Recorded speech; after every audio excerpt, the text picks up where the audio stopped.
fight fans? This is Chris Guzman with your weekly Thursday night injection of boxing talk, updates and all-out arguments. This is your Bolo Punch Boxing Hour, brought to you by George Rogie Insurance. It is Thursday night, March the 27th. That's what I was trying to say. March 27th, 2008. Right before we start. I know. I asked and I was like, 28? 27. Which one of you was right?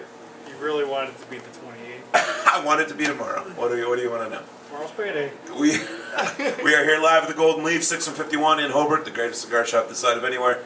Partner in crime, Amel Soda Babinski Kekabine right here on my right. Mo, what's up with you? What's been going on? Not much, man. I got a couple videos up on the YouTube this week. I didn't get our topic up yet. I want to get that up before too long here. I'll try to get it tomorrow, but it's going to be tough because we're going to the fight to Cicero. Actually, it's downtown Chicago tomorrow. Downtown Aragon Brawl Room. Yeah, I haven't been there yet for a fight. I mean, I've been there for a couple concerts. Good stuff. Yeah, Great place for fights. They actually call it the Aragon Brawl Room. Yeah. Because of all the fights that they've had there. Yeah. And I've seen some photos from a couple other photographers. Actually, I want to congratulate John Booz, who got a photo in Ring Magazine this month. Awesome. Yeah, and you're shoulder to shoulder with him at the Cicero fights every week, every other week, pretty much. Yeah, and I'll be shoulder to shoulder with them this week at Absolutely. downtown Chicago. But yeah, I haven't been doing much. I got a little shuffleboard in this afternoon. My buddy bought a shuffleboard board. It's hard to say that, but it shouldn't be. It has been if you do something while you're playing shuffleboard. Well, he bought a shuffleboard board. Oh, I got it. Our unofficial sponsor tonight, because they have not paid us yet, is Negro Modelo. Cerveza Fina. Okay. They're not going to pay us either. They're not going to pay commercial. Not for that. Not for that. That's for sure. We had some good fights this weekend. A lot of upsets. Crazy upsets. Before we get to that, Timmy the producer Patterson, what's up with you, and how can our listeners get in touch with us tonight? Not a whole lot, man. Got the big doctor's appointment tomorrow, so we'll find out what's going on with my knee. But as far as getting a hold of us, you can hit us up on our hotline, 219-743-9743. Yahoo Instant Messenger is up and running. It is keyword Bolo Punch Boxing Hour, or send us email at bolopunchboxinghour@yahoo.com. Well, when this month started, Michael Katsidis, Andy Lee, and Juan the Baby Bull Diaz, all undefeated. Not anymore. At the end of this month, none of them are undefeated. Juan Diaz he lost his upset 2 weeks ago to Nate Galaxy Warrior Campbell. Ooh. But Andy Lee, that was a lock. Yeah, that was a lock to beat up on Brian Vera, formerly of Contender fame. Contender. Actually, he lost, I believe, in the first round of Contender as well, against Jaden Codrington, yeah. Yeah. And he got a surprising knockout here against Andy Lee. He did a good job. He did a Carlos Quintana is what he did. Slightly bit of a quick stoppage there. Andy Lee did fire back, and I was kind of surprised that he stepped in when he did. The ref did, but Andy Lee was rocked. I thought he was going to stop it earlier. You know, if he would have stopped it earlier, I probably wouldn't have complained. Like when he went down, got up, and didn't know what was happening. But he allowed it to continue at that point. And then when he did stop it, it was like, that's where you're stopping it? Yeah, after he threw a punch. It was a little weird, but I have no problem with him stopping that fight. Yeah, Andy Lee didn't know where he was even at. He should have stopped it a little bit earlier, and he wouldn't have had the controversy that he got, and it would have avoided a lot of problems. It's a difference of 20, 30 seconds, though. It's not like he waited 2 rounds. It's, you can't handle it. Yeah. But it's kind of surprising. Andy Lee, who we think was going to be the next rising superstar here, Emmanuel Stewart's camp. He still might. He still might. You don't have to be undefeated to be a big deal anymore. Yeah, that's true. Kelly Pavlik and Joe Calzaghe and Floyd Mayweather. It's about it. Pretty elite. It's about all we got. One of those guys is the guy he has to beat to get the belt that he wants. No, Miguel Cotto's still undefeated as well. Yeah. I mean, I can list on 5 hands the huge names that are undefeated. Everyone's got a loss somewhere. On 5 hands? On a hand. I named 4. I probably... You said 5 hands though instead of 5 fingers. I gotta correct you, otherwise it's gonna get hit. He's gonna open that other finger and slap you with it. If it's 5 hands... 5 fingers. Am I gonna open a 6th finger? You said 5. You said 5 hands. 5 hands. Alright, we've talked about this for 10 minutes. We've talked about this more than we've talked about boxing. I'm gonna talk about Sean May Mitchell next. I hope you're not. No. But you always rip on me when I bring him up. Yeah, you like bringing him up, but he's your boy. Michael Katsidis also got knocked out, got TKO'd by Joel Casamayor. Not as big of an upset, but still. It's a little surprising how much Casamayor showed his power. Well, the problem I have here is that it was understood. It was just a given that Casamayor was going to be passing the torch over to the younger, Gotti-like fighter. And actually, the odds were pretty high against Casamayor in this fight. Casamayor was a pretty big underdog in this fight. Well, Casamayor knocks down Katsidis in the first round. I was like, great, I lost my money. Oh, well, then I'm sorry to hear that, because you did lose it anyway. I did end up losing it. Well, man, if you bet on this past weekend, man, you got screwed. I just bet. That was the only fight that I bet on. You didn't bet on Andy Lee? No, I did not. Good. I was a little late on that one. You did drop money on that, too. Good. Yeah. But, and then Katsidis in I believe it was the 4th or 5th round, actually knocks Casamayor out of the ring. I was and they explained that very well. I actually told A-Rod, I go, he actually has 20 seconds to get up. It's not the count of 10 to get up in this, and they actually said that afterwards. Well, he didn't leave the apron. You have 10 seconds, and actually, that's weird that you bring that up, because he explained it, contrary to what you're saying, though. Okay. You get 10 seconds if you go out of the ropes and still stay on the apron. You get 20 seconds if you go down to the floor. He never went to the floor. The second he got out of the ropes, the officials were there. I don't know if it was other broadcasters or who exactly it was. It was just a bunch of blank faces and random arms. But they shoved himself back up in. He was completely out of the ring, though. He was out of the ring, but he never landed. He never got to the table. He never got to the floor, in which case they would have necessitated 20 seconds to get back. Manuel Stewart is downright demanding that there be a rematch between Brian Vera and Andy Lee. No joke. What did you expect after that fight? No, of course. And nothing against Manuel Stewart, but if he'd have beaten if Andy Lee had beaten Brian Vera, you think he'd be demanding a rematch? Hell no. No. Okay. We demanding a match against someone to step up from Vera. Well, now maybe Codgerton. This could be the beginning of a great series, says Emmanuel Stewart.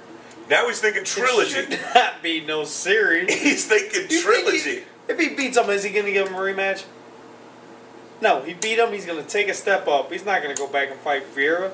A third time? No. If he beats him the second time? Yeah. He's not interested in a series. He's just pissed off his fighter lost. A series is 2 great fighters. Yeah. Not one really good fighter that got caught by a nobody. And I'm not calling Brian Vera a nobody, but he's a nobody. But I just did. I don't mean to. I mean, he's a better fighter than anyone in this room, but and he's won on bigger stages. But I still he should not the neighborhood thumb wrestling. He should not have beat Andy Lee by any stretch of the imagination. Not what I was expecting. We'll talk about the finer points of that fight here coming up.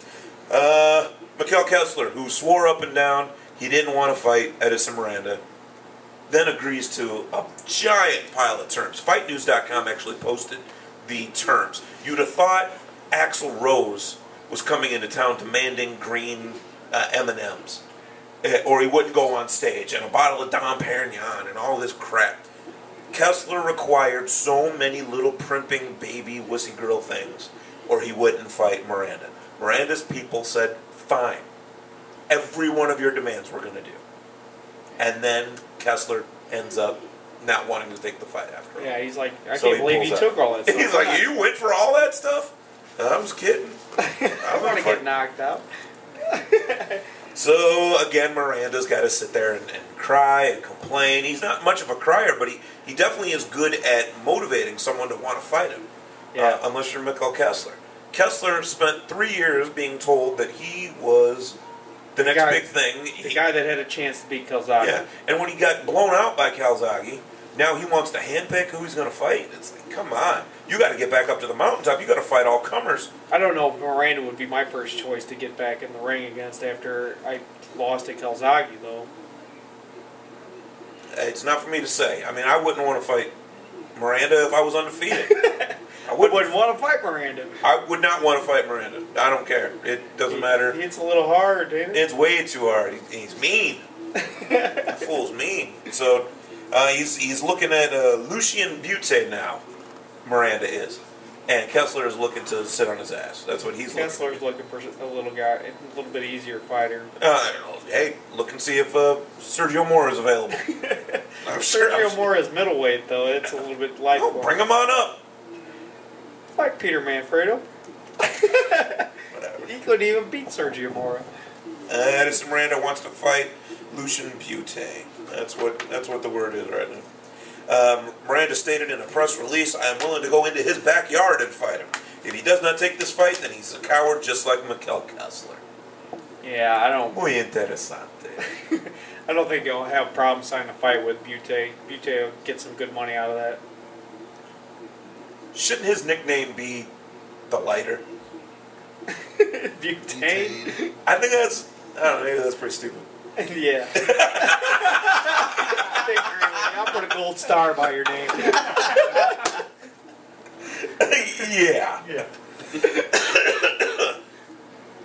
Raul Marquez is going to be fighting Bronco McCart this weekend at the Soaring Eagle Casino, Mount Pleasant, Michigan. Timmy, the producer, Patterson, and myself were up there late last year, seeing. Man, the likes. Well, yeah, I was going to say the younger fighter that they have, the undefeated Phenom, and I cannot. Vernon Paris, I believe is his name. Yeah. Undefeated, Vernon Paris. But, of course, two-time former heavyweight champion of the world, Hasim the Rock Rockman was up there. David Tua Mantua was up there. Great interviews. We got great exclusive interviews. They're all over YouTube. Check them out whenever you get a chance. But Raul Marquez, legend. 92 Olympic fighter, former junior middleweight champion. Raul Marquez fighting Bronco McCart. Bronco McCart, the greatest fighter in the world who could not beat Winky Wright. Fought Winky Wright 4 times, lost 4 times. He's not the only guy that couldn't beat Winky Wright. There's a lot of guys that couldn't. He is the only guy that tried 4 times. It's the only guy that Winky stepped in the ring with 4 times. That is truth. WBO mandatory challenger is Tony Thompson. It's been named officially for Vladimir Klitschko. That is one of the problems as you get more and more and more belts. You have more and more mandatories. Yeah, Tony Thompson's ranked in the top 10, I believe, by Ring Magazine. This is not a nobody. This is not Ray Austin. Yeah, well, Ray Austin was ranked pretty high as well, but both of these guys Doesn't make it right. Yeah, it doesn't. Neither one of these guys are the big names that we're looking to get here to pay for a pay-per-view, especially against someone like Klitschko, who we're saying is really in division. We'd rather him go against a guy to get to unify all the belts rather than going against Tony Thompson here. I need to see Ruslan Shaigev against the giant Valoev, so Valoev can blow him out, so that I can see Vladimir Klitschko against the giant I don't Nikolai really Valoev. care who wins that fight, just as long as they fight Klitschko. As long as Valoev fights Klitschko? Either Valoev or Shaigev. Either one of them. Oh, I just want to see Valoev fight Klitschko. I want the visual. You just want the big guys to get in there. Of course. Freaks of nature.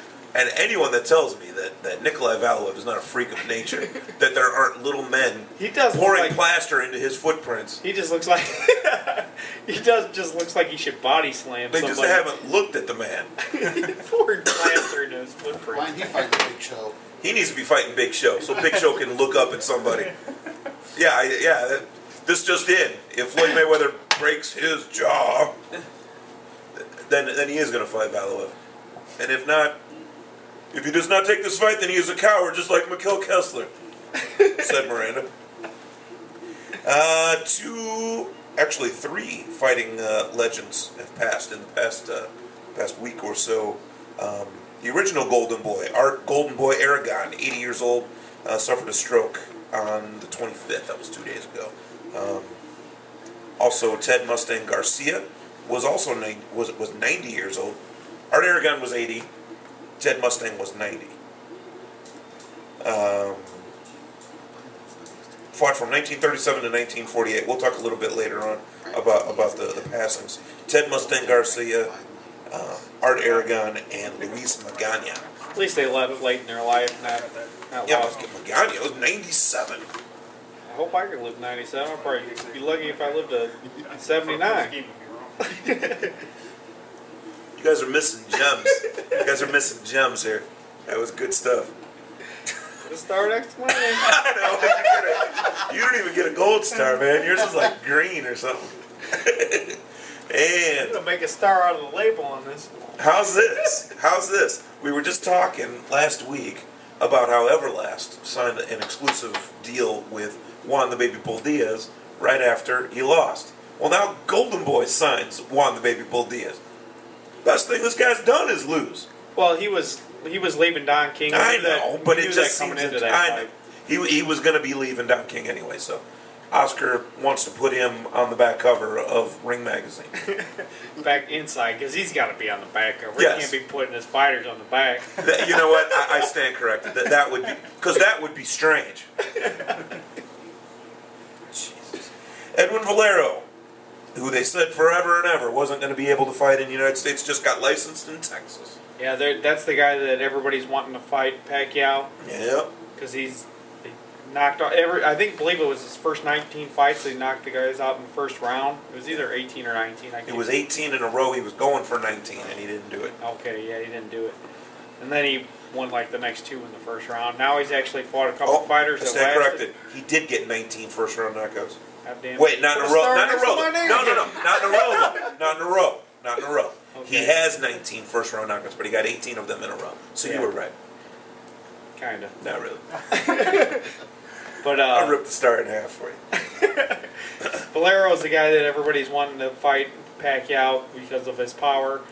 He in the last couple fights he's had a little trouble showing that power. Both of those fights I believe are on YouTube if you want to check them out. Type his name in. Interesting that the second he's done with Juan Manuel Marquez and is going to move up to 135 to challenge David Diaz.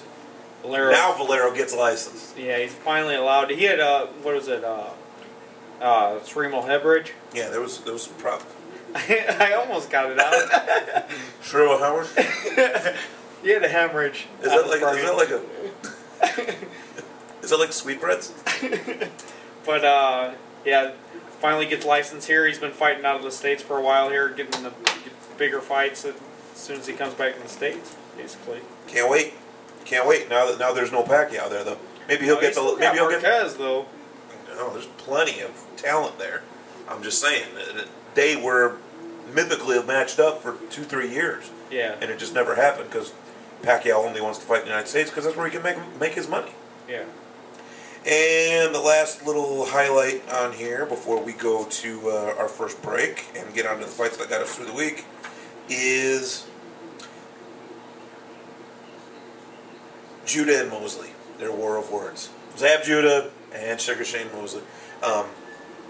Let me tell you right now that Shane Mosley is a class act, never really has gotten into these wars of words, but it took one Zab Judah, and all of a sudden Mosley's sort of going off. Judah says, I'll bet you $100,000 you can't knock me out. Well, who has knocked out Zab Judah? But this is kind of an ongoing thing here with Golden Boy. I mean, the fight that De La Hoya had with Mayweather ran his mouth. Yeah. And then Hopkins runs his mouth and pushes Winker right in the face and runs his mouth and all that. And now we got Judah coming over and he's going to run his mouth against Mosley. He says, Judah says, and I'm quoting, I'm going to retire you. I'm going to make your kids say not to fight anymore. You're a broken down veteran. Sugar Shane Mosley responds, I don't want to take your money. You're going to need that money. You're a stepping stone to me. You're in the way of bigger fights for me. Good job. Well, not exactly taking the higher road, but he has a more valid point. Judah needs Mosley more than Mosley needs Judah. Yeah. It's basically just, like you said, it's a stepping stone for him. Judah really does need this fight. He needs to have a win. He's lost quite a few of his last fights. I mean, he had that one no contest against a local fighter, in Gavlin, who couldn't even beat Jaime Alvarado. Or Galvin. Galvin, yeah, he couldn't beat even Jaime Alvarado. So. Yeah, don't. We're based out of Tampa, this show. Zab Judah, this is the cool part. This is the part that really gets me. Zab Judah wants Sugar Shane Mosley to agree to blood testing before the fight because Zab Judah was part of the Balco. I think that's wonderful. I think that's funny. Something finally didn't work well for Shane. Yeah. Something finally didn't work well for Shane. And that's interesting. I mean, I'm a big Shane Mosley fan. I always have been. But if you get involved with Balco, you know there's going to be repercussions. And if Mr. Mr. Zab Judah, Mr. Jab Zuda, which is what his name should be. Why should that be his name? Because a jab is a punch in boxing. All right. He's gonna change his name just to make make you happy. Give me a white star. 39-year-old. Give you a red star in a second. 39-year-old Peter Buckley is retiring. Now, the fact that a 39-year-old is retiring the sport isn't actually noteworthy unless you look at this man's record. He has 31 wins, 249 losses. Oh, Strickland. And 11 draws. And he has 8 wins by knockout. I believe he beat Strickland's other name.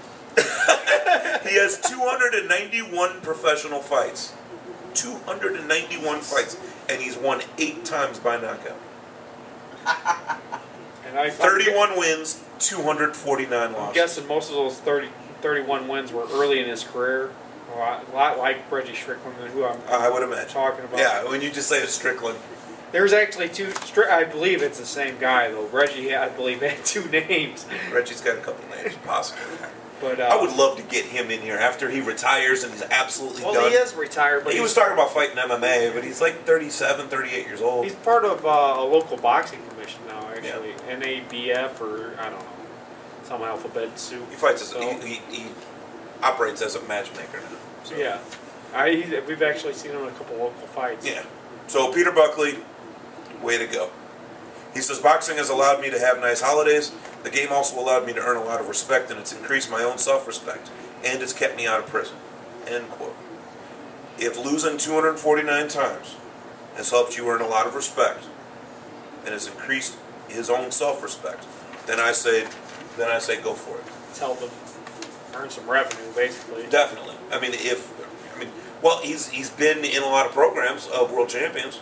I mean, he's all over the memorabilia circuit, I guess. He's fought a lot of big names, but if losing that often, they talk about it in a it's not important. It's not important.